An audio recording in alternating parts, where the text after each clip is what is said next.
This is a record of inspection of the redwood water tank at Refugio State Beach on December 4th, 2015. We recorded the status of some seepage at the base of the tank. We cataloged approximately 13 locations of seepage around the perimeter of the tank to use as a baseline in the future to determine whether these areas were getting worse or better over time.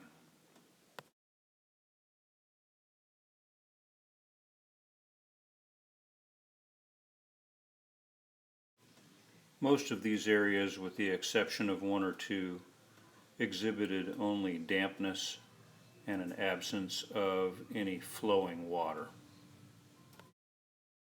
We then focused attention on the stainless steel plate that stabilizes the sample tap nozzle, as there was a considerable amount of water seepage emanating from behind the plate.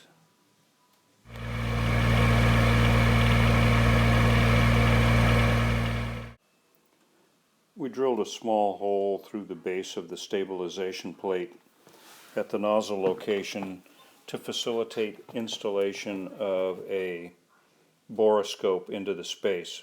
We wanted to determine the existence of a thread leak on the backside of the plate and also assess any seepage coming from behind the liner. With the borescope, we were able to observe a negligible leak at the time of this inspection of one drip perhaps every 30 seconds from the thread behind the bulkhead plate. We do not have a clear video record of that minute leak. We then removed the exterior fittings from the sample port nozzle under 15 foot ahead with some water loss and installed an expandable temporary rubber plug inside the nipple. This to isolate the minute thread leak from other seepage that was still continuing to emanate from behind the plate. After inserting the temporary rubber plug, there was a small amount of leakage around the compression bolt that actuated the plug. We therefore put the plastic that is seen in this photo to direct what little bit was leaking around the plug onto the ground outside of the perimeter of the tank rather than down the wall of the tank and affecting the rest of the observation. The following is a video of the seepage from behind the liner at the location of the nipple where it passes through the FRP backing plate. This is showing the seepage between the pipe and the FRP backing panel, and I'm probing it with a wire here to kind of pull the water off. See what how much water is coming down.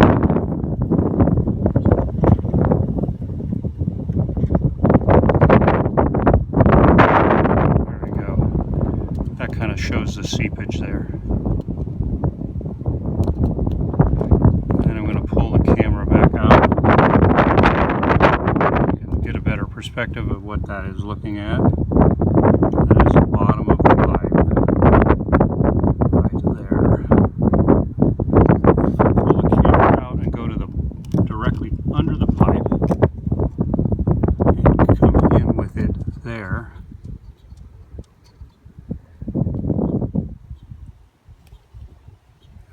Let's see. Power on. Light.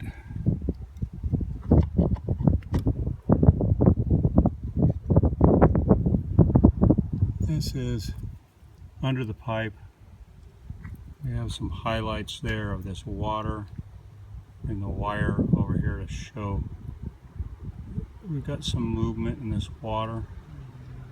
If I poke the edge, this is the edge underneath the pipe, between the pipe and the FRP. You can see I'm moving that water stream around.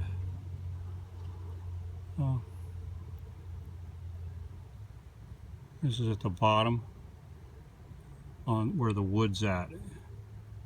You see there's water puddling up here, and that water is essentially what's coming out from underneath the plate and dripping here at 76 drips per minute.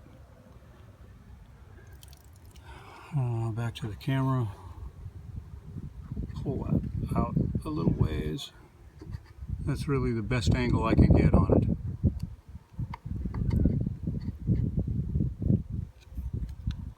Probe the wire one more time.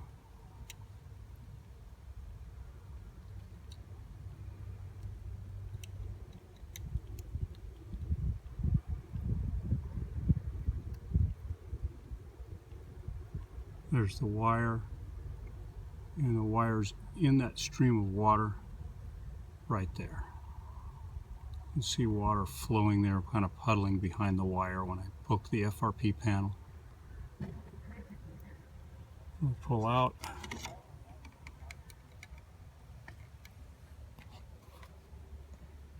Okay, this video is illustrating how much water is coming out from the hole that's bored in the redwood tank. We now have the nipple is plugged with a rubber plug, and a little bit of bypass from that rubber plug is being directed out here on the ground so that it doesn't fall on the tank, just for the purpose of quantifying this water right here that's running down the wall.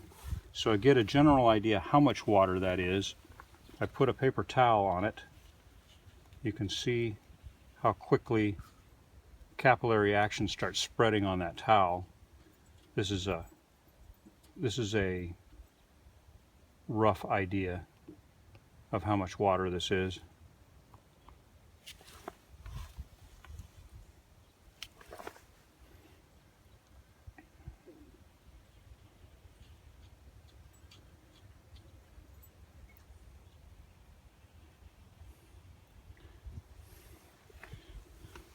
So the next experiment with this is to tear the paper towel off,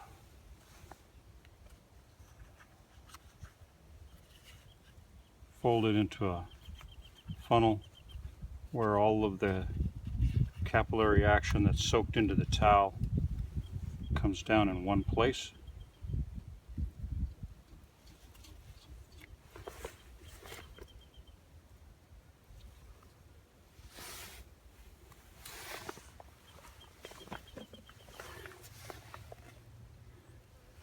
And it's showing a constant drip of water here. So we'll quantify this amount of water over 15 minutes with we'll catch it. This will give us some sort of idea about what the bypass is at the 30-inch level. So that's good. This setup here, I'm just timing how much water is bypassing from underneath this plate, and in a given time, so I'll be able to get approximately how much a day is coming out at this location. We'll check back in a little while. Now removing the bottle after 30 minutes of dripping. It's about half full in a 16-ounce bottle, so roughly 8 ounces in 30 minutes. The 8 ounces over 30 minutes translated to about 3 gallons in a 24-hour day. The other locations around the tank of seepage were not assessed for flow. Some were merely damp. Vegetation at these areas indicated that these were also old seepage areas before the tank was lined.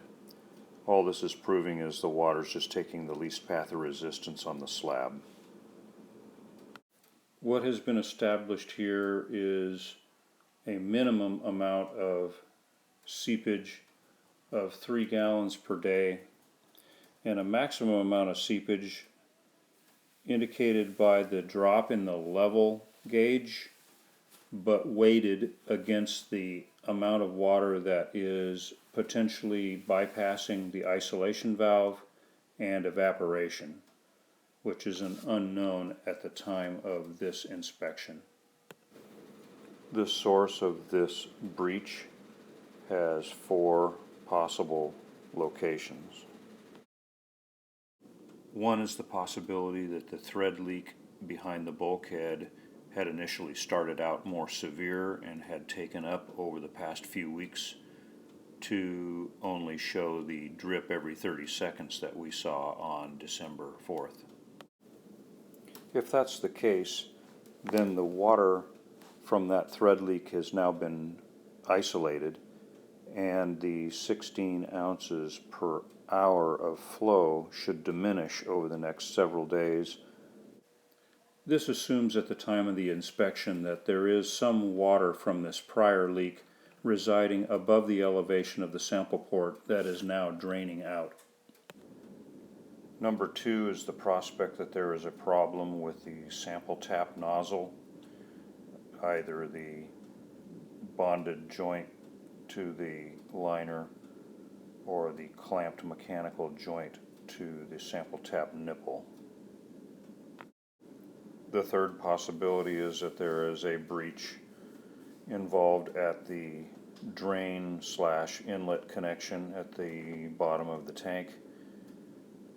Water that would infiltrate here would obviously rise from head pressure inside the space behind the liner and may come out at least path of resistance at the sample tap opening approximately 2 feet above the tank floor. Number 4 is the prospect that there is a leak on the liner itself at one of the construction joints or other location. The tank elevation gauge, however accurate, represents approximately 440 gallons per inch of elevation on the tank. During the inspection made, in 3 hours' time, the elevation dropped 3/16 of an inch, or about 82 gallons. This unfortunately is not an accurate measure of potential liner leakage. There are 3 other elements of water loss that affect this observation. The first is the considerable amount of water that was lost when removing the 1-inch fitting off the end of the sampling tap nipple under 15 foot ahead and inserting the temporary rubber plug. The second element is that the 6-inch underground isolation valve is known not to be holding tight. Perhaps supporting this is that moisture was observed at the outlet of the drain line several hundred feet away from the tank. The third element, however small, would be evaporation at the top of the tank. This December 5th inspection and a follow-up to assess the drip rate at the sampling port in a few days should assist in developing a path forward. This concludes this inspection video for the Refugio State Beach Redwood Tank.